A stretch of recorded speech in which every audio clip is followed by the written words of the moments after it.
Good evening friends, good evening all of you. कैसे हो आप सभी लोग? Good evening.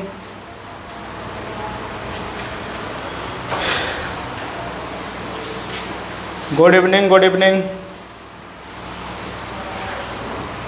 सभी लोग लाइव आ जाओ,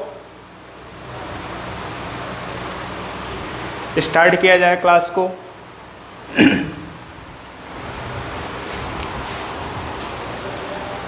पॉलिटी का टेस्ट कौन कौन दे रहा है?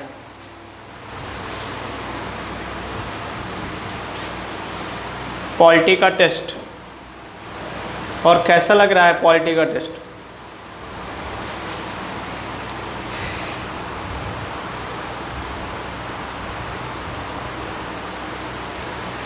Good evening all of you.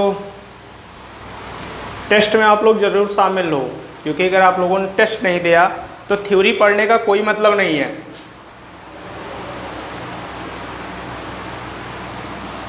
बात समझ में आ रही है? अगर आपने टेस्ट नहीं दिया तो थ्योरी का कोई मतलब नहीं रह जाएगा, ये अच्छे से जान लो।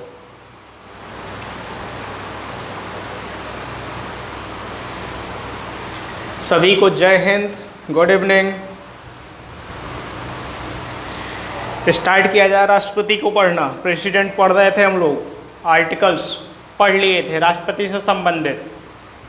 हाँ, राष्ट्रपति का चुनाव कराएंगे, जल्दी सब लोग लाइव आ जाओ, फिर राष्ट्रपति का चुनाव कराया जाए। और कौन कौन लड़ेगा चुनाव ये भी बता देना।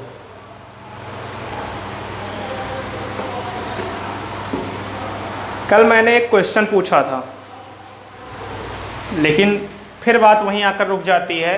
केवल 2 लोगों का कमेंट आया था, रिप्लाई केवल 2 लोगों का आया।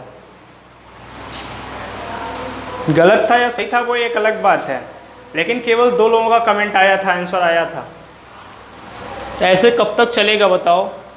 अगर आपने गूगल भी किया होता ना, तब भी आपको आंसर मिल जाता। सही था गलत था ये मायने नहीं रखता है।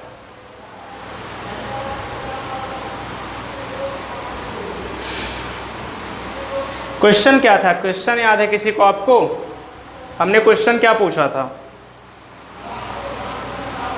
बताओ? क्वेश्चन हमने क्या पूछा था कल?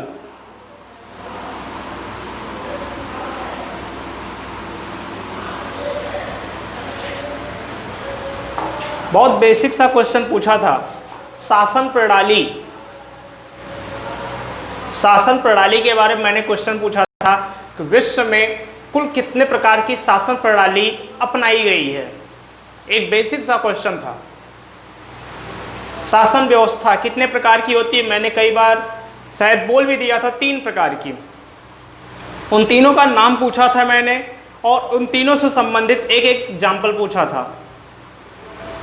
तो 2 लोगों के केवल कमेंट आए थे, और नहीं पता था, जिस वजह से वो क्वेश्चन आंसर गलत था। लेकिन अच्छा लगा कि आपने कमेंट तो किया। लेकिन आप लोग पता नहीं कहाँ खोए हो। हमने पूछा था कि विश्व में शासन प्रणाली कितने प्रकार की होती है। शासन प्रणाली, तो ये जान लो शासन प्रणाली कुल 3 प्रकार की होती है। शासन प्रणाली कुल कितने प्रकार की होती है? 3 प्रकार की होती है, जिसमें से सबसे पहली होती है, सबसे पहला होता है संसदात्मक, संसदात्मक प्रणाली। दूसरा होता है अध्यक्षात्मक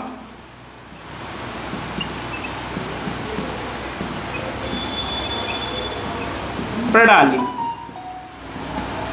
और तीसरा होता है समूहात्मक प्रणाली। अगर आप लोगों ने गूगल किया होता ना, तब भी ये तीनों बातें मिल जाती हैं आपको। सबसे पहला होता है संसदात्मक प्रणाली, जहां पर संसद का शासन चलता है, जहां पर संसद सर्वोच्च होती है। इसका मतलब संसदात्मक में चीफ कौन होगा? प्राइम मिनिस्टर होगा। तो आप कह सकते हो जहां पर पूर्णतः प्रधानमंत्री का शासन हो, उसे ही कहते हैं संसदात्मक प्रणाली, कहते हैं शासन प्रणाली। और इसका अगर सबसे बड़ा एग्जाम्पल हम कहें तो इसका सबसे बड़ा एग्जाम्पल है आपका क्या, आपका इंडिया है। आपका इंडिया सबसे बड़ा एग्जाम्पल है इसका। अध्यक्षात्मक की बात करें तो जहां प्रेसिडेंट शासन हो, जहां प्रेसिडेंट का शासन हो वही कहलाता है अध्यक्षात्मक प्रणाली। उसका सबसे बड़ा उदाहरण है यूएसए, अमेरिका। कई देश हैं जहां पे राष्ट्रपति का ही शासन है, सबसे बड़ा एग्जाम्पल है यूएसए, अमेरिका है।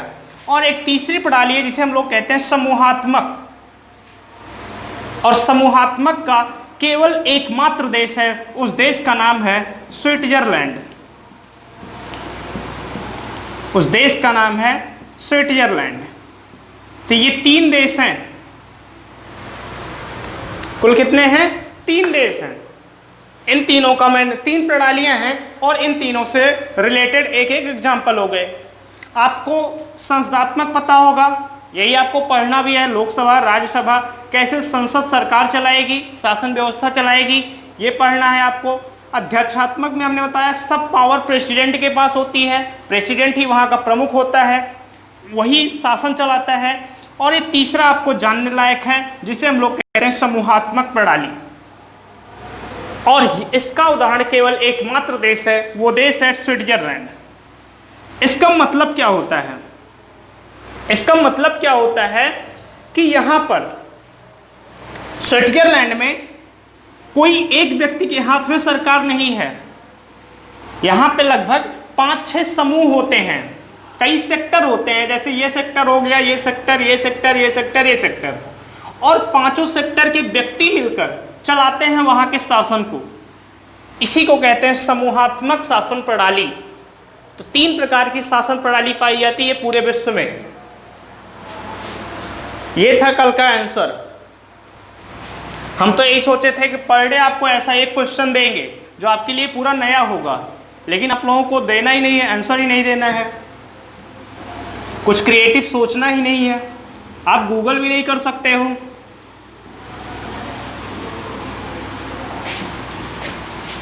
बस मूवी देखो इस लॉकडाउन में।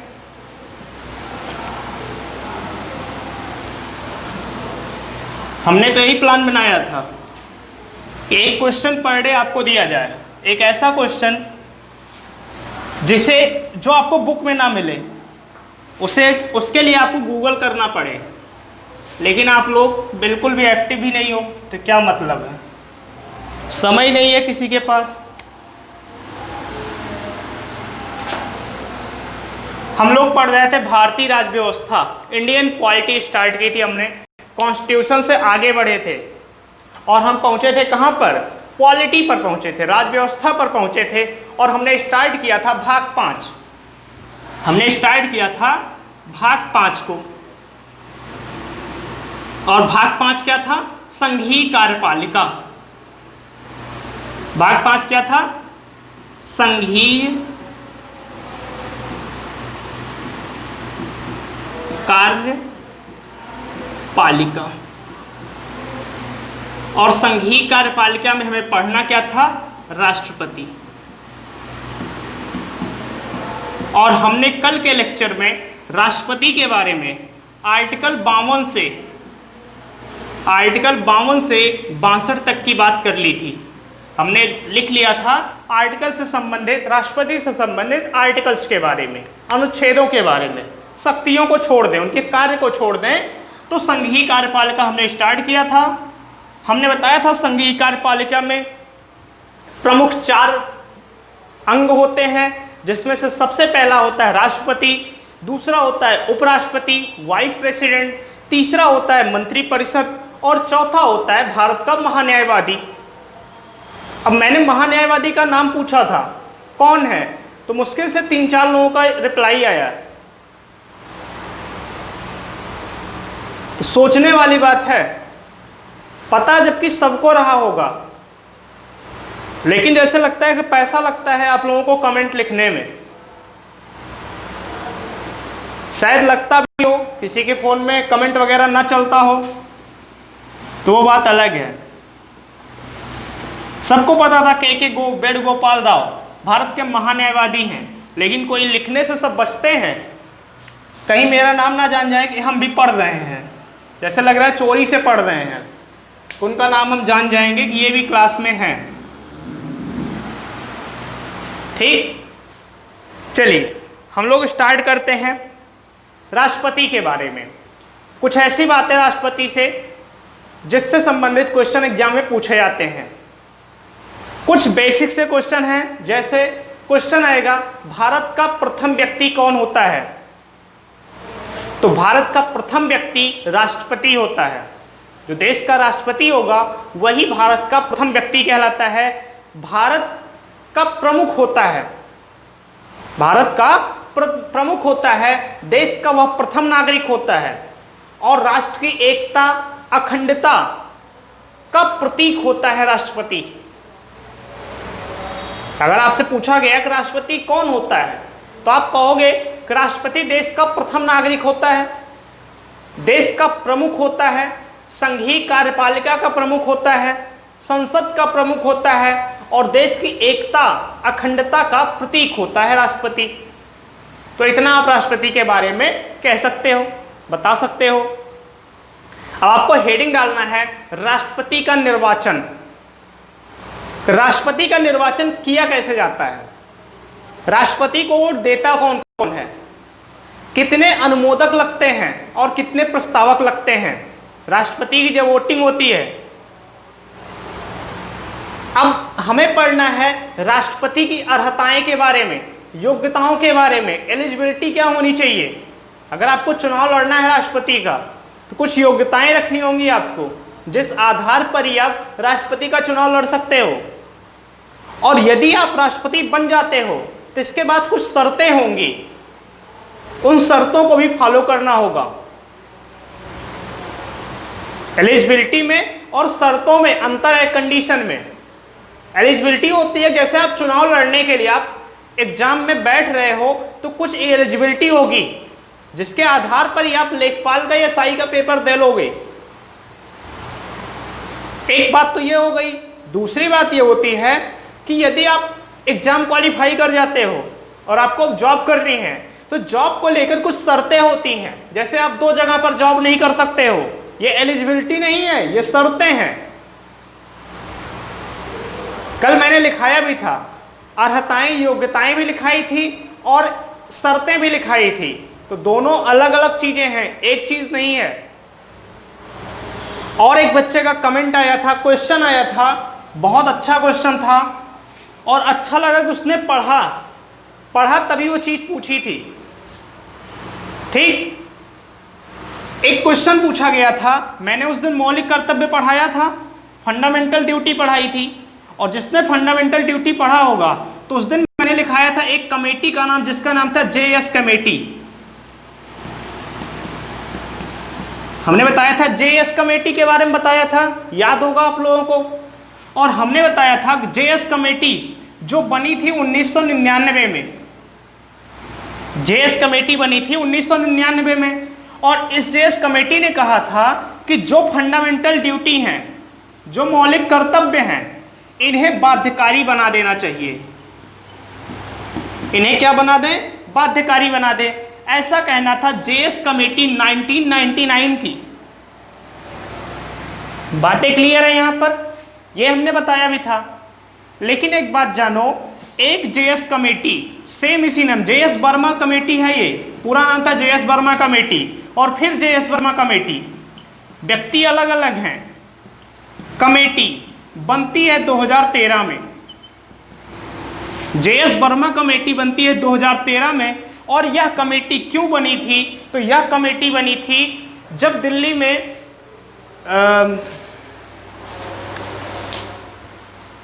क्या नाम था, नाम भूल रहे हैं, जो रेप हुआ था दिल्ली में, निर्भया कांड। जब निर्भया कांड हुआ था तो निर्भया कांड के बाद जो नाबालिग उसमें था, तो नाबालिगों को जो बलात्कारी होंगे, उसमें जो नाबालिग होंगे उनके लिए, मतलब उनके लिए एक अलग कानून बनाना था, और उसी कानून के लिए एक कमेटी का निर्माण हुआ जिसे फिर कहा गया जेएस वर्मा कमेटी 2013। इसके जो सुप्रीम कोर्ट के न्यायाधीश थे जस्टिस JS वर्मा, उन्हीं की अध्यक्षता में एक कमेटी बनाई गई 2013 में, और उसे भी कहा जाता है JS वर्मा कमेटी। तो एक क्वेश्चन आया था, एक लड़की क्वेश्चन पूछी थी कि सर ये JS कमेटी दो कौन सी है, एक 1999 वाली और एक 2013 वाली। तो 1999 वाली थी फंडामेंटल ड्यूटी को लेकर, और JS वर्मा कमेटी थी किसको लेकर, नाबालिग, आप लिख लोगे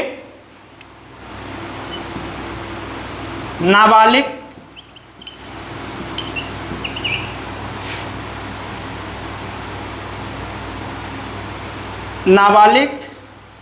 रेप आरोपियों के खिलाफ कानून बनाने के संदर्भ में।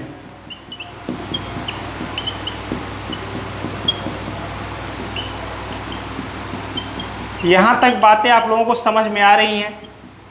अच्छा लगा कि ऐसा क्वेश्चन आया, और जिसने क्वेश्चन पूछा था इसका मतलब है वो पढ़ रहा है। तो ये बातें आप लोगों को जानकर अच्छा भी लगेगा और नॉलेज वाली चीज है। एक JS वर्मा कमेटी बनी थी 1999 में, और यह कमेटी कही थी कि जो फंडामेंटल ड्यूटी है इन्हें क्या बना दे सरकार, बाध्यकारी बना दे। लेकिन ऐसा माना नहीं गया, इसकी सिफारिशों को नजरअंदाज कर दिया गया। लेकिन 2013 में जस्टिस JS वर्मा नामक की अध्यक्षता में एक और कमेटी का गठन हुआ, जिसे भी कहा गया JS वर्मा कमेटी।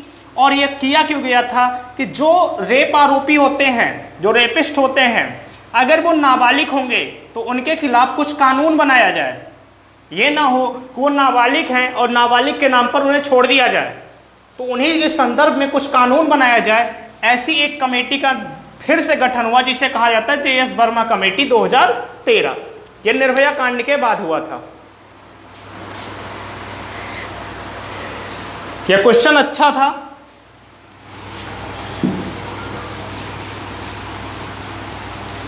जिसे लिखना हो नोट करके आप कहीं साइड में लिख लेना।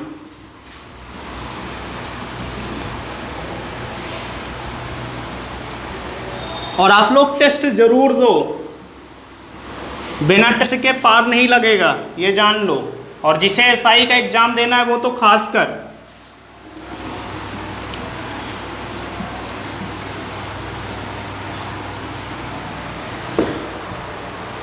आज तीसरा चैप्टर कंप्लीट हुआ है।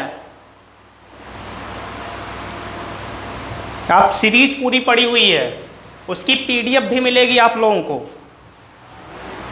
उसकी आप लोगों को PDF भी दी जाएगी। लेकिन जो मज़ा है लाइव प्रैक्टिस सेट करने में, वो फिर आप PDF तो किताबों में बहुत सारे क्वेश्चन हैं, आप नेट पे तमाम क्वेश्चन पा सकते हो, लेकिन जो मज़ा होता है लाइव टेस्ट देने में और अपना स्कोर बताने में। आप कंपटीशन करो, जितने भी आपके फ्रेंड्स हैं, मान लीजिए आप एग्जाम दे रहे हो, इस हिसाब से प्रैक्टिस सेट सॉल्व किया जाता है। मान लो यही आपका फाइनल एग्जाम है, आपका सिलेक्शन होना है, ये सोच के आप लोग प्रैक्टिस करो, उसमें शामिल हो। अपने दोस्तों को जो लगता है कि आपसे पढ़ने बहुत अच्छे हैं, आपको लगता है कि इनसे मेरा कंपटीशन हो सकता है, उन्हें भी टेस्ट में शामिल करो और कह दो कि हिम्मत हो तो आओ मैदान में। अगर आपने सही से पढ़ा होगा तो 100% गारंटी है कि आप उन्हें पीछे करोगे। तो आपको क्लास लेनी होगी और टेस्ट में शामिल होना होगा। हेडिंग डालिए आप लोग,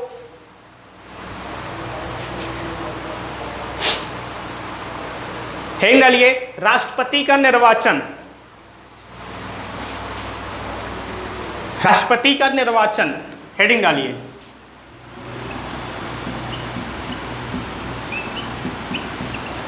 राष्ट्रपति का निर्वाचन। कुछ चीजें आप लोग बताओगे। सबसे पहली बात, राष्ट्रपति का चुनाव प्रत्यक्ष रूप से होता है या अप्रत्यक्ष रूप से?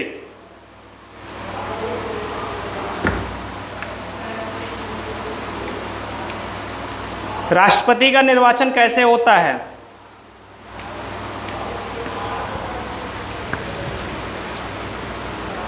प्रत्यक्ष या अप्रत्यक्ष? सबको पता होगा चुनाव होता है अप्रत्यक्ष, कभी आप लोग वोट नहीं दिए होंगे।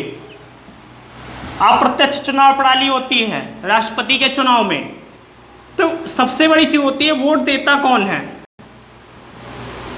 राष्ट्रपति को वोट देता कौन है। चलिए बताइए, राष्ट्रपति को वोट कौन कौन देता है, जो निर्वाचक मंडल होता है वो कौन कौन होता है, कौन कौन शामिल होता है राष्ट्रपति के चुनाव में, मतलब वोट कौन देता है। पहला पॉइंट लिखिएगा कि राष्ट्रपति का निर्वाचन अप्रत्यक्ष होता है, राष्ट्रपति का चुनाव अप्रत्यक्ष रूप से होता है। अप्रत्यक्ष का मतलब ये होता है कि जैसे जनता की, देखो भारत में प्रजातंत्र है, भारत में एक डेमोक्रेटिक देश है भारत। अब होता क्या है कि हम लोग विधायक चुनते हैं, हम लोग सांसद चुनते हैं, हम दोनों को चुनते हैं, ये हमारे प्रतिनिधि होते हैं। और यही हमारे प्रतिनिधि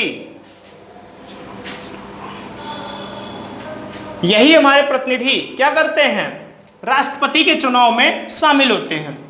तो हम डायरेक्टली नहीं जाते हैं, हम डायरेक्टली राष्ट्रपति का चुनाव नहीं करते हैं, हम इनडायरेक्टली करते हैं। हम कैसे करते हैं, इनडायरेक्टली करते हैं। और इनडायरेक्टली कैसे करते हैं कि जो हमारे प्रतिनिधि हैं कौन कौन, जैसे विधायक हो गए, जैसे सांसद हो गए, ये सब जनता के प्रतिनिधि हैं। हम आम जनता ने इन्हें सरकार चलाने के लिए भेजा है। तो वो सारे लोग जिन्हें हम लोगों ने सरकार चलाने के लिए भेजा है, वो लोग मिलकर देश का एक प्रमुख चुनते हैं। वो लोग क्या करते हैं, देश का एक प्रमुख व्यक्ति चुनते हैं, जिसे हम लोग देश का प्रथम नागरिक कहते हैं। और वो क्या कहलाएगा, राष्ट्रपति कहलाएगा। इसीलिए कहा जाता है कि जो राष्ट्रपति का निर्वाचन होता है या कैसा होगा, इनडायरेक्टली इलेक्शन होता है, अप्रत्यक्ष चुनाव होता है। तो अब बात आती है कि राष्ट्रपति के चुनाव में शामिल कौन कौन होता है। तो सबसे पहले हमने बताया कि जितने एमपी होंगे, मेंबर ऑफ पार्लियामेंट, जिसे हम हिंदी में सांसद कहते हैं, तो जितने सांसद होंगे सब वोट देंगे किसे, राष्ट्रपति को वोट देंगे। जितने एमएलए होंगे, member of legislative assembly, MLA means विधायक, तो जितने विधायक होते हैं वो सारे लोग वोट देते हैं किसे, राष्ट्रपति को। पहली बात एमपी हो गए, सांसद हो गए, जो देश के सांसद हैं वो वोट देंगे। दूसरी बात हो गई जितने विधायक हैं, एमएलए हैं, वो वोट देंगे। और तीसरा आता है कि दो ऐसे केंद्र शासित प्रदेश हैं जहां पर विधानसभा है, और उस केंद्र शासित प्रदेश के विधानसभा के जो भी विधायक होंगे वो भी वोट देंगे किसे, राष्ट्रपति को।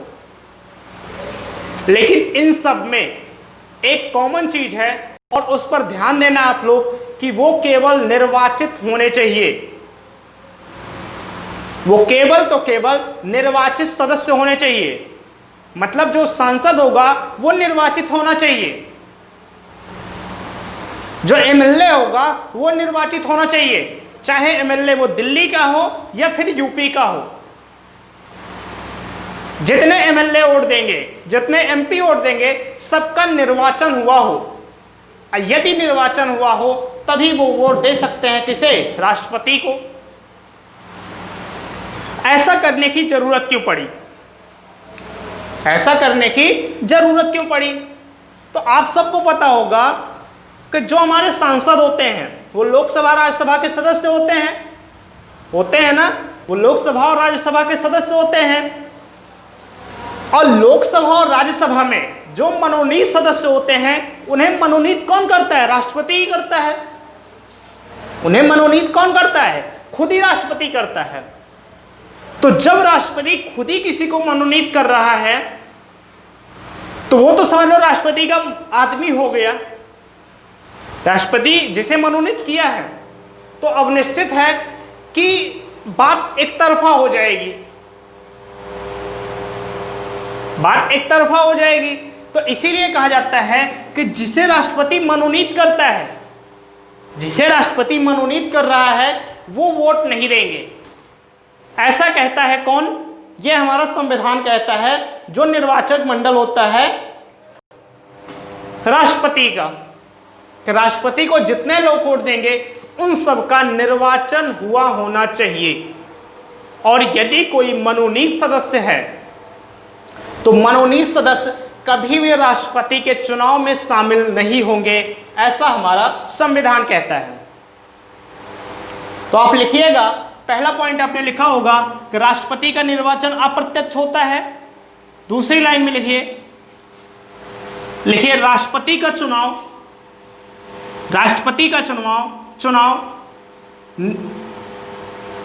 दोनों सदनों के, राष्ट्रपति का चुनाव दोनों सदनों के, दोनों मतलब कौन कौन से? लोकसभा और राज्यसभा। आप लिख लीजिएगा, लोकसभा और राज्यसभा दोनों सदनों के निर्वाचित सदस्य,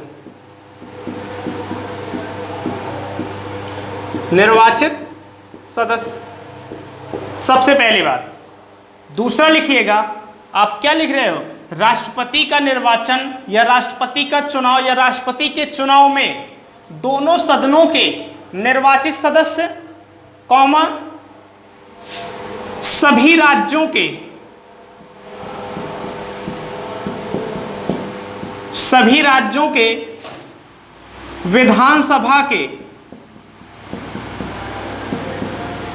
विधानसभा के निर्वाचित सदस्य,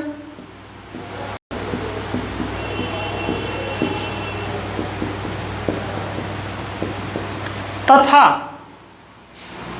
दिल्ली तथा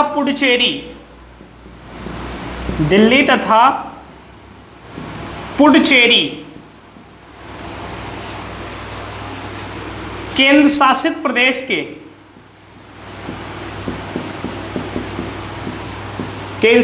प्रदेश के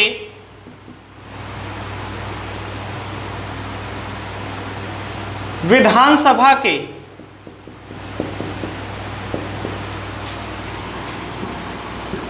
निर्वाचित सदस्य,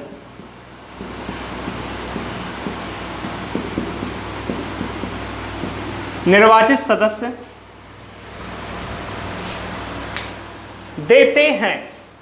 सेंटेंस पूरा ही होगा, निर्वाचित सदस्य देते हैं। सेंटेंस मैंने पूरा लिखाया, फिर से सुन लीजिए कि राष्ट्रपति का चुनाव या राष्ट्रपति को वोट दोनों सदन मतलब लोकसभा और राज्यसभा के निर्वाचित सदस्य, कॉमा, सभी राज्यों के विधानसभा के निर्वाचित सदस्य तथा दिल्ली तथा पुडुचेरी के जो केंद्र शासित प्रदेश हैं, केंद्र शासित प्रदेशों के विधानसभा के निर्वाचित सदस्य राष्ट्रपति के चुनाव में शामिल होते हैं। ये पूरा सेंटेंस हुआ। यही कहलाता है राष्ट्रपति का निर्वाचक मंडल, यही कहलाता है राष्ट्रपति का निर्वाचक मंडल।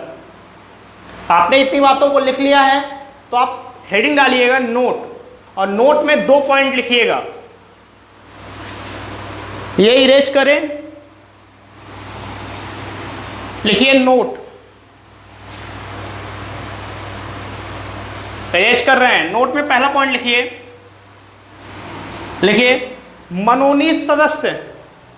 पहला पॉइंट लिखिए, मनोनीत सदस्य कभी भी राष्ट्रपति के चुनाव में सम्मिलित नहीं होते। या फिर आप शॉर्ट में लिख सकते हो कि मनोनीत सदस्यों को वोट देने का अधिकार नहीं होता। आप शॉर्ट में जैसा भी लिखो कि किसी प्रकार के मनोनीत सदस्य होंगे, वो वोट नहीं दे सकते हैं किसी कंडीशन पर। वो चाहे जहां से मनोनीत होकर आए, चाहे वो लोकसभा आए, राज्यसभा आए, विधानसभा में आए या कहीं भी आए, वो राष्ट्रपति के चुनाव में कभी भी सम्मिलित नहीं होंगे। और दूसरा पॉइंट लिखिएगा, लिखिए राज्यों के एमएलसी। दूसरा नोट में पॉइंट, नोट में ही मैंने कहा 2 पॉइंट लिखने हैं। पहले दूसरा लिखिए राज्यों के एमएलसी का फुल फॉर्म बताइए आप लोग। राज्यों के एमएलसी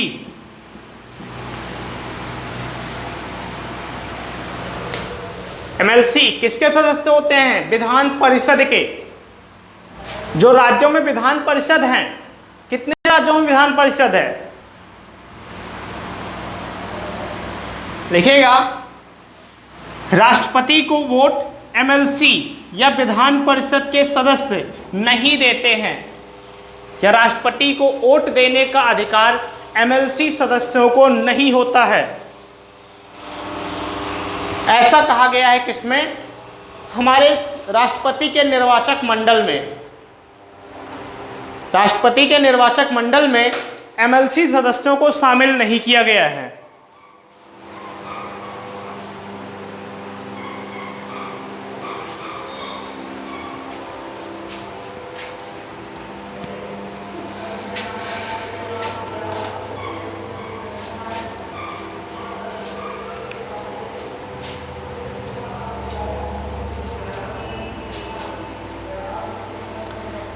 बातें यहां तक क्लियर हैं? एमएलसी का फुल फॉर्म क्या होगा? Member of legislative council, Vidhan Parishad के सदस्य, जिसे हम लोग कहते हैं member of legislative council, MLC.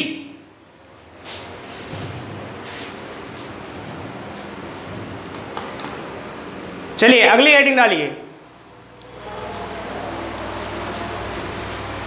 लिखिए, राष्ट्रपति के पद हेतु अर्हताएं। निर्वाचन हो गया आपका, अर्हताएं लिखिए, जो योग्यताएं होती हैं।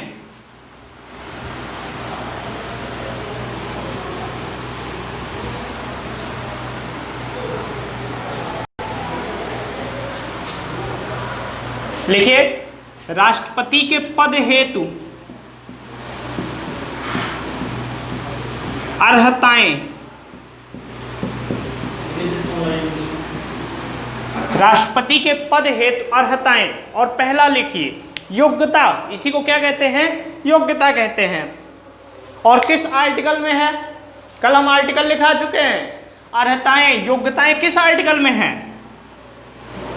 आर्टिकल याद कर लो, अच्छे से याद करो आर्टिकल को। मैंने कई बार बताया है कि आर्टिकल को लिख लिख कर याद करो।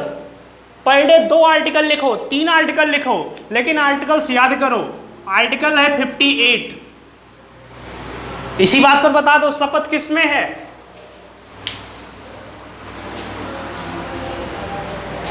आपके लिए क्वेश्चन है,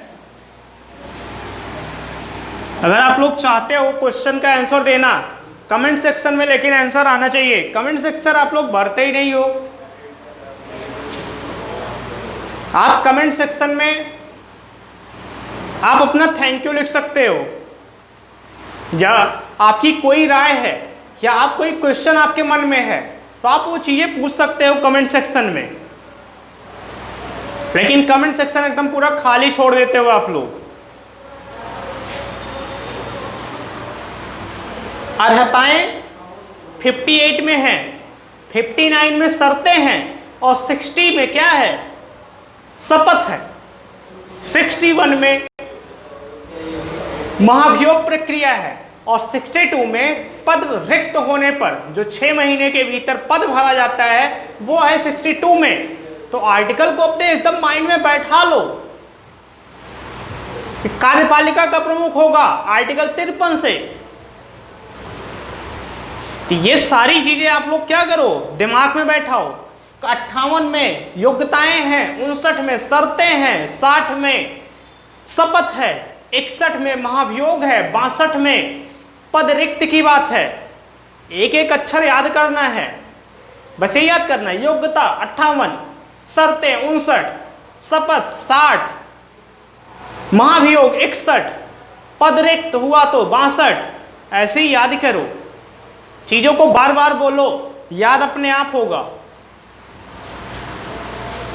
अर्हताएं, योग्यताएं, इसमें से सबसे पहला जो कुछ योग्यताएं सब में कॉमन होती हैं वो आपको लिखने की जरूरत नहीं है। जैसे सबसे पहली योग्यता लिखी होती है कि वह भारत का नागरिक होना चाहिए। तो सही बात है, सबको पता होगा कि चुनाव लड़ने के लिए आपके पास भारत की नागरिकता होनी चाहिए। तो पहली शर्त जो होती है सबको पता है, वह भारत का नागरिक होना चाहिए, ऐसा कहा गया है। पहली शर्त, सॉरी योग्यता है ये शर्त नहीं है, योग्यता है। दूसरी लिखिएगा कि न्यूनतम उम्र, ये पूछा जाता है न्यूनतम उम्र कितनी होनी चाहिए, तो लिखिएगा 35 वर्ष। न्यूनतम उम्र कितनी होनी चाहिए, 35 वर्ष। लिखा होता है किताबों में कि वह 35 वर्ष की आयु पूर्ण कर चुका हो,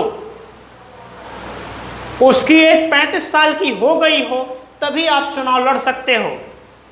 तो जितने लोग दावेदार हो राष्ट्रपति के चुनाव में, मेरे हिसाब से कोई भी एलिजिबल नहीं हो यहां पर। तो राष्ट्रपति का चुनाव मैं आपका खुद ही बर्खास्त करता हूं, आप चुनाव नहीं लड़ सकते हो। चुनाव आयोग की बात छोड़ो, क्योंकि इस एज तक कोई नहीं पहुंचे हो।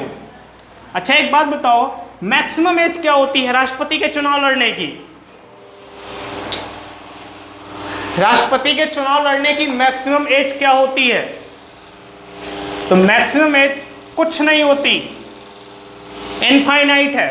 अगर आप 200 सालों तक जीते हो तो आप राष्ट्रपति का चुनाव लड़ सकते हो, ऐसा हमारे भारतीय संविधान में कहा गया है। तो चिंता वाली बात नहीं है, 35 अगर नहीं पूरा किए हो तभी बहुत जीना है। एक दिन ना एक दिन एज हो जाएगी कि यहां से सुल्तानपुर से आप सब में से कोई राष्ट्रपति का चुनाव लड़ेगा। ठीक, तीसरा पॉइंट आप लिखिएगा वह लोकसभा का सदस्य निर्वाचित होने के,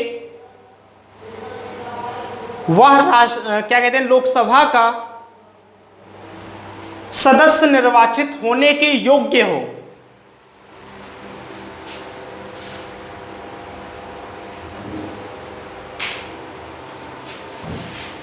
लोकसभा का सदस्य निर्वाचित होने के योग्य हो। तीसरा पॉइंट लिखिएगा।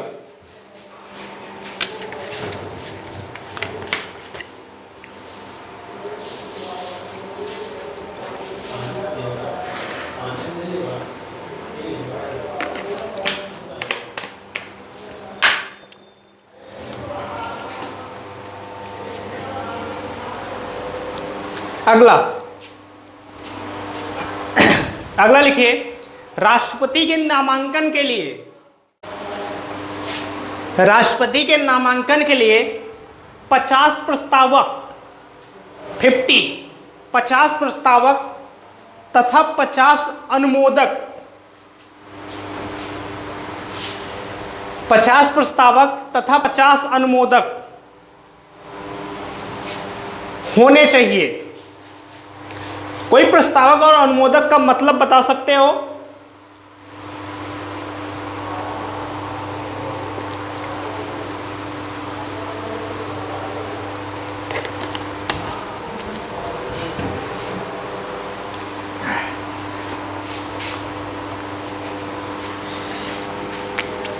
हमने कहा कि राष्ट्रपति का चुनाव लड़ना होगा तो आपको 50 अनुमोदक चाहिए और 50 ही क्या चाहिए, प्रस्तावक चाहिए। ये भी कहा गया है, यह भी योग्यता है, आप तभी नामांकन कर सकते हो राष्ट्रपति का। और इसके साथ ही 15,000 रुपए एक जमानत राशि जमा होती है आरबीआई में 15,000 रुपए की एक जमानत राशि जमा होती है। और यदि आप ऐसा करोगे तभी आप राष्ट्रपति का चुनाव लड़ सकते हो।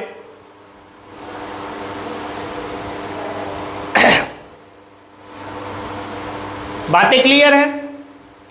अब देखो, अनुमोदक और प्रस्तावक होते कौन हैं? तो यही जो विधानसभा के और सांसद जो होते हैं, जो संसद के सदस्य होते हैं, यही आपको लाना होगा। वही अनुमोदक कहलाएंगे और प्रस्तावक कहलाएंगे। इस एग्जाम्पल में सब जानते होंगे, जब गांव में कोई प्रधानी का चुनाव लड़ता है, सारे गांव में माहौल बना हुआ है, माहौल यहां बनाओ, तो जब उसे नामांकन करना होता है तो आपने देखा होगा कि गांव के कुछ व्यक्ति जाते हैं। जब फॉर्म भरा जाता है तो प्रस्तावक जाते हैं कुछ लोग और कुछ अनुमोदक जाते हैं। जो इस बात को कहते हैं कि हाँ ये चुनाव लड़ने के योग्य हैं, वही कहलाते हैं अनुमोदक और प्रस्तावक। तो ऐसे ही जो वोट देता हो उस गांव का ही सदस्य होना चाहिए। अनुमोदक और प्रस्तावक ये नहीं है कि हम चुनाव लड़ना हो तो हम सुल्तानपुर से एक व्यक्तियों को लिए जाएं, पूरी अपनी टीम को लिए जाएं, चलिए हमारा आप अनुमोदक बन जाइए, हमारे प्रस्तावक बन जाइए। तो ऐसा नहीं होता है। वो व्यक्ति होंगे जो हमारे गांव की, हमारे ग्राम की मतदाता सूची में शामिल हों, जो वहां पर वोट देने के काबिल हों, वही लोग प्रस्तावक और अनुमोदक बनेंगे। तो वैसे ही यहां पर चुनाव राष्ट्रपति का हो रहा है, तो जो राष्ट्रपति को वोट देते हैं वही केवल अनुमोदक और प्रस्तावक बन सकते हैं। ये नहीं किसी को भी ले जाके अनुमोदक और प्रस्तावक बना दो। तो जो वोट दे रहे हैं, वोट देगा कौन? एक तो एमएलए देगा और एमपी देगा। तो आपके पास 100 एमएलए या एमपी होने चाहिए, और अगर 100 एमएलए एमपी आपके पास है तभी आप राष्ट्रपति का फॉर्म भर सकते हो चुनाव के लिए। और यदि ये 15,000 रुपए आरबीआई के नाम जमा होगा, डीडी जमा होती है, और यदि जितने सदस्य हैं कुल उसका अगर आप 1/6 से कम वोट पाते हो, 1/6 से वोट आप कम पाते हो, तो ये जो जमानत राशि है ये जब्त हो जाती है। ये जमानत राशि जब्त हो जाएगी। जो 15,000 रुपए हैं वो आपके गए। तो अगर कोई लड़ना चाह रहा हो तो छोड़ दो चक्कर। 100 विधायक और सांसद चाहिए, 50 विधायक 50 सांसद या 75 विधायक, कुछ भी करके आपको 100 सदस्य चाहिए, और 15,000 की डीडी जमा होगी। और यदि 1/6 सदस्यों से आपने कम वोट पाया है तो आपके 15,000 रुपए तो गए। अब बताओ कौन कौन लड़ेगा चुनाव? पहले ये संख्या 10-10 हुआ करती थी। ये जो अनुमोदक और प्रस्तावक है ना, पहले ये 10-10 हुआ करती थी, तो बहुत लोग चुनाव लड़ते थे। लेकिन अब तो काफी कम हो गया, अब काफी संख्या बढ़ा दी गई है, तो अब चुनाव बहुत कम लोग लड़ते हैं। बातें क्लियर हैं? अगली हेडिंग डालिए, राष्ट्रपति द्वारा शपथ। हेडिंग डालिए, राष्ट्रपति द्वारा शपथ। अर्हताएं कंप्लीट हुआ, निर्वाचक मंडल कंप्लीट हुआ, लिखिए राष्ट्रपति द्वारा शपथ। क्या कोई बता सकते हो शपथ को एक वर्ड और कहा जाता है? शपथ की जगह एक दूसरा वर्ड लिखा होता है। कभी कभार एग्जाम किताबों में तो लिखा ही होता है, लेकिन एग्जाम में लिख दिया गया तो फिर आप की पूरी राष्ट्रपति पढ़ना बेकार जाएगा। एग्जाम में लिखा हो सकता है, निम्नलिखित में से किस अनुच्छेद में राष्ट्रपति प्रतिज्ञान लेता है, या निम्नलिखित में से कौन सा अनुच्छेद राष्ट्रपति के प्रतिज्ञान से संबंधित है। तो शपथ को ही प्रतिज्ञान कहते हैं, इसीलिए किताबों में लिखा होता है, लक्ष्मीकांत में, बाकी सारी बुक में लिखा होता है राष्ट्रपति द्वारा शपथ या प्रतिज्ञान। तो आप लोग लिख लीजिएगा, राष्ट्रपति द्वारा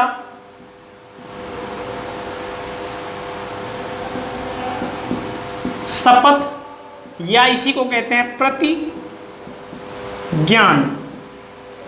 किस आर्टिकल में है? तो आर्टिकल 60 में है। किस आर्टिकल में है? आर्टिकल 60 में है।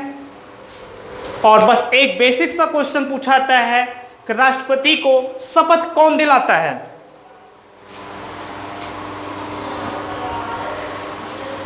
राष्ट्रपति को शपथ कौन दिलाता है?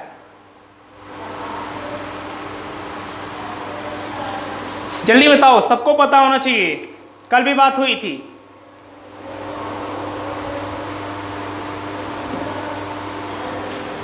राष्ट्रपति को शपथ कौन दिलाता है? भारत का मुख्य न्यायाधीश जो CJI chief justice of India है वो दिलाता है। और प्रेजेंट टाइम में कौन है? 47th हैं। कौन? बोगड़े साहब। बोगड़े साहब हैं इस समय भारत के क्या CJI हैं, चीफ जस्टिस ऑफ इंडिया हैं। तो ये शपथ दिलाता है किसे? राष्ट्रपति को। किस आर्टिकल के तहत? तो आर्टिकल 60 के तहत। तो क्वेश्चन आएगा कि राष्ट्रपति की शपथ के समय यदि CJI का पद रिक्त है या फिर CJI नहीं है, उपस्थित नहीं है, अनुपस्थित है, उस स्थिति में राष्ट्रपति को शपथ कौन दिलाता है? तो आप लोग लिख लीजिएगा, अगला पॉइंट करके लिखिएगा कि मुख्य न्यायाधीश की अनुपस्थिति में राष्ट्रपति को शपथ सुप्रीम कोर्ट का वरिष्ठतम न्यायाधीश दिलाता है। जो मोस्ट सीनियर जज होगा, वरिष्ठतम न्यायाधीश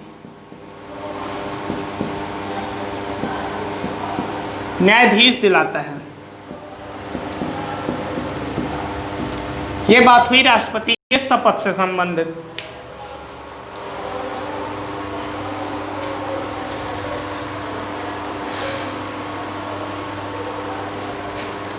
और यदि कोई कार्यवाहक राष्ट्रपति बनता है, सेम ही प्रोसेस होता है, तब भी उसे भी शपथ लेनी पड़ती है। आर्टिकल 60 के तहत वही भारत का मुख्य न्यायाधीश शपथ दिलाएगा। अगर कोई कार्यवाहक भी बनता है, चाहे 2 दिन के लिए बने या 2 मिनट के लिए बने, उसे भी शपथ लेना होगा। अगली हेडिंग डालिए, राष्ट्रपति की पद की शर्तें। पद की शर्तें जो आर्टिकल 59 था, पद की शर्तें।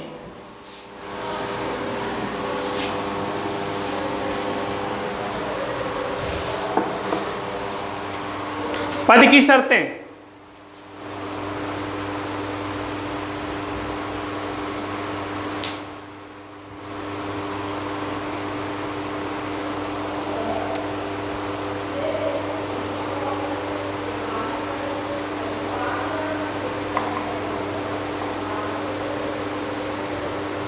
पहले लिखिए, लिखना हो तो लिखिए, नहीं छोड़ दीजिए, लेकिन सुन लीजिए शर्तें क्या क्या होनी चाहिए। पहली शर्त होनी चाहिए कि वह संसद के किसी भी सदन का सदस्य नहीं होना चाहिए। पहला शर्त होता है कि वह, योग्यता तो होती है कि वह लोकसभा का सदस्य बनने के योग्य हो, यह योग्यता होती है। शर्त होती है कि वह किसी भी सदन का सदस्य नहीं होना चाहिए, और यदि वो सदस्य है तो उसे उस पद से त्याग पत्र देना होगा। यदि मान लो कि वह लोकसभा का सदस्य है तो उसे त्याग पत्र देना होगा, उसे अपना पद छोड़ना होगा। यह पहली शर्त होती है राष्ट्रपति की। दूसरी शर्त होती है कि वो किसी लाभ के पद पर नहीं होना चाहिए, वह किसी लाभ के पद पर नहीं होना चाहिए, यह दूसरी शर्त है। तीसरी शर्त होती है कि उसे बिना किराया दिए एक आधिकारिक भवन दिया जाता है जिसे राष्ट्रपति भवन कहा जाता है। यह पद की तीसरी शर्त होती है। राष्ट्रपति भवन, जिसे हम लोग रायसीना महल कहते हैं, वो दिया जाता है। आप सब जानते भी होंगे कि अरावली पर्वत की ही पहाड़ी है रायसीना। तो ये जान लो कि रायसीना जो राष्ट्रपति महल है, राष्ट्रपति भवन है, यह अरावली पर्वत पर बसा हुआ है। सबने पढ़ा भी होगा ज्योग्राफी में। और चौथा होता है, उसे भत्ते दिए जाएंगे, वेतन और भत्ते ये सब दिए जाएंगे जो संचित निधि से दिए जाएंगे। तो ये होती हैं कुछ राष्ट्रपति की शर्तें। पहला शर्त कि वह किसी भी सदन का सदस्य नहीं होना चाहिए, और यदि सदस्य है तो उसे उस पद से त्यागपत्र देना होगा। दूसरी शर्त होती है कि वह किसी लाभ पद पर नहीं होना चाहिए। तीसरी होती है कि उसे भवन आवंटित किया जाएगा बिना कोई किराया दिए। जो राष्ट्रपति भवन होता है आप सबको पता होगा। और चौथा होता है कि उसे वेतन व भत्ते दिए जाएंगे, और पदी अवधि के दौरान वेतन व भत्ते किसी भी कंडीशन पर कम नहीं किए जा सकते। वेतन भत्ते सबको दिए जाते हैं, लेकिन जैसे कोविड-19 चल रहा है, सबने अपने वेतन भत्ते जैसे कम कर दिए गए। सरकार चाहे तो कम कर सकती है, लेकिन राष्ट्रपति के भत्ते, राष्ट्रपति का वेतन किसी भी कंडीशन पर कम नहीं किया जाएगा। ये भी शर्तें हैं, आर्टिकल 59 की एक शर्त है ये भी, ठीक। और वेतन सबको पता होगा कितना है, 5 लाख रुपए है। प्रेजेंट टाइम में राष्ट्रपति का वेतन 5 लाख रुपए है, ठीक। अगला पॉइंट, पदावधि सबको पता होगा। राष्ट्रपति की पदावधि आप चाहो तो हेडिंग लिख सकते हो, शर्तें के बाद आप हेडिंग डाल सकते हो। राष्ट्रपति की पदावधि सबको पता है कितना होता है, 5 वर्ष होता है। आज तक कभी 6 वर्ष नहीं हुआ, 4 वर्ष नहीं हुआ, तो सबका पता है कि राष्ट्रपति की पद अवधि कितनी होगी, 5 वर्ष होगी। बातें क्लियर हैं। एक बात होती है चुनाव प्रक्रिया, राष्ट्रपति का चुनाव प्रक्रिया कैसे होता है, तो ये जान लो, वो एकल संक्रमणीय, आप लिख सकते हो, हेडिंग डाल लीजिएगा, राष्ट्रपति की चुनाव प्रक्रिया, जो इलेक्शन तरीका होता है, लिखिएगा चुनाव प्रक्रिया। बस चुनाव प्रक्रिया बचा है और महाभियोग बचा है।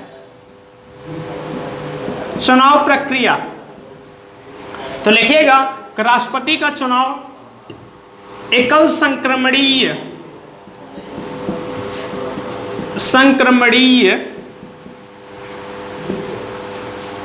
मत प्रणाली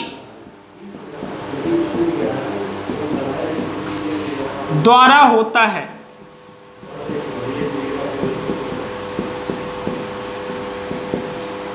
राष्ट्रपति का चुनाव प्रक्रिया एकल संक्रमणीय चुनाव प्रणाली द्वारा होता है। यह आपको पता होगा, सबको वैसे पता भी होगा कि राष्ट्रपति के चुनाव में ऐसा नहीं होता किसी आप एक व्यक्ति को ही वोट देंगे, वोट आपको सबको देना होता है।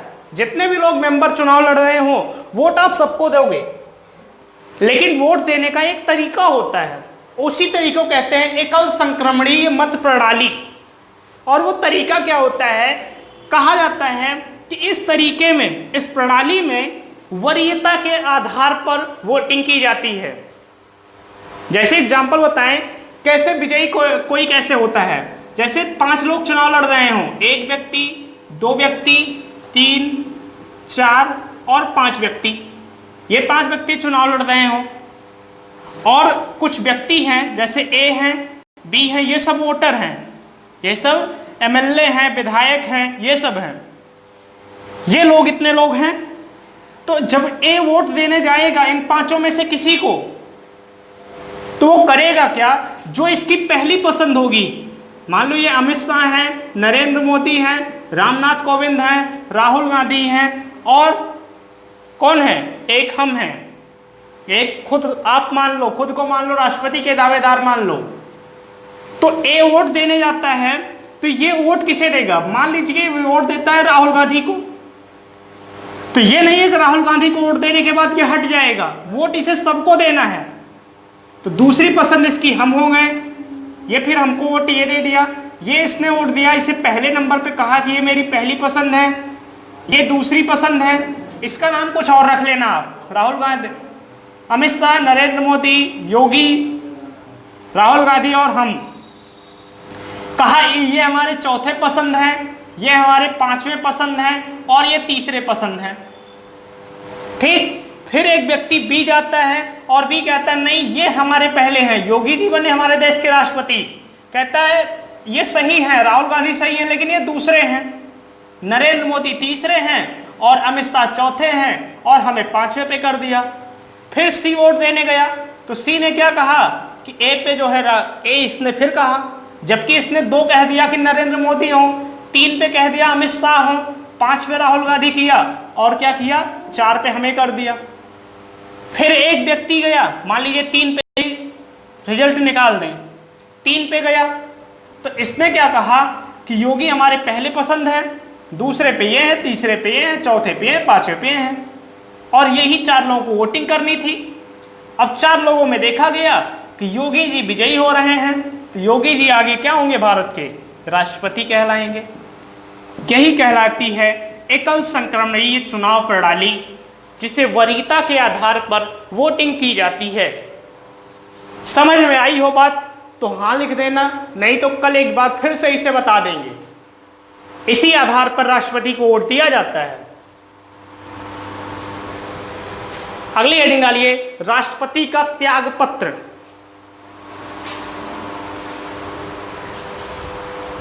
राष्ट्रपति का त्याग पत्र, और किसे त्याग पत्र देता है? उपराष्ट्रपति को, सबको पता होगा।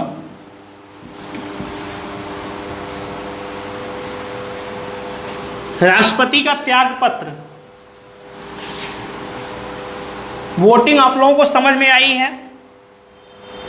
जिसे ना समझ में आई हो आप लोग एक बार लिख दीजिएगा और कल जरूर रहिएगा फिर अगले लेक्चर में, नहीं तो पता चला कि हम उनको बता रहे हो और जो वीडियो में हो ही ना। यदि कोई क्वेश्चन पूछता है तो उसका ये फर्ज बनता है कि अगर उसने क्वेश्चन पूछा है तो अगले वीडियो में जरूर आए और बोले भी कि सर मेरा क्वेश्चन बताए दीजिए। लिखिए, राष्ट्रपति का त्याग पत्र, और त्याग पत्र देता किसे है? ये उपराष्ट्रपति। बस आपको ये लिखना है, त्याग पत्र किसे देता है? उपराष्ट्रपति को देता है। अगली हेडिंग लिखिए, राष्ट्रपति पर महाभियोग प्रक्रिया। राष्ट्रपति पर महाभियोग प्रक्रिया, और ये हेडिंग डाल के आप लोग छोड़ दीजिए।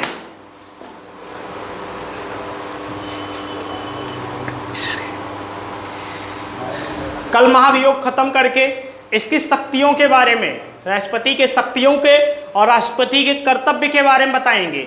राष्ट्रपति के तमाम प्रकार की शक्तियां मिली होती हैं, तमाम प्रकार के कार्य होते हैं, कार्यकारी शक्तियां होती हैं, न्यायिक शक्तियां होती हैं, विधायी शक्तियां होती हैं, आपातकालीन शक्तियां होती हैं, सैन्य शक्तियां होती हैं, ठीक, कूटनीतिक शक्तियां होती हैं। इन सारी शक्तियों के बारे में बात करेंगे कल, जो सबसे मोस्ट इंपॉर्टेंट टॉपिक होगा, ठीक। और हमें एक टॉपिक छोटा सा क्लियर करना है, महाभियोग प्रक्रिया। इंपीचमेंट कैसे किया जाता है राष्ट्रपति पर, महाभियोग कैसे लगाया जाता है आर्टिकल 61 के तहत। तो आप लोग सारे आर्टिकल को पढ़ते चलिए, सारे आर्टिकल को याद करते चलिए, रिपीट करिए, बार बार लिखते चलिए। वीडियो को एक बार ही नहीं, बार बार देखिए, और जब ऐसा करेंगे तो आर्टिकल्स आपको याद होंगे, 100% गारंटी है। तो मिलेंगे अब कल के वीडियो में, तब तक आप लोग लेक्चर को पूरा अटेंड कीजिए, अपने दोस्तों में शेयर कीजिए। Thanks for watching this session. Good night, take care.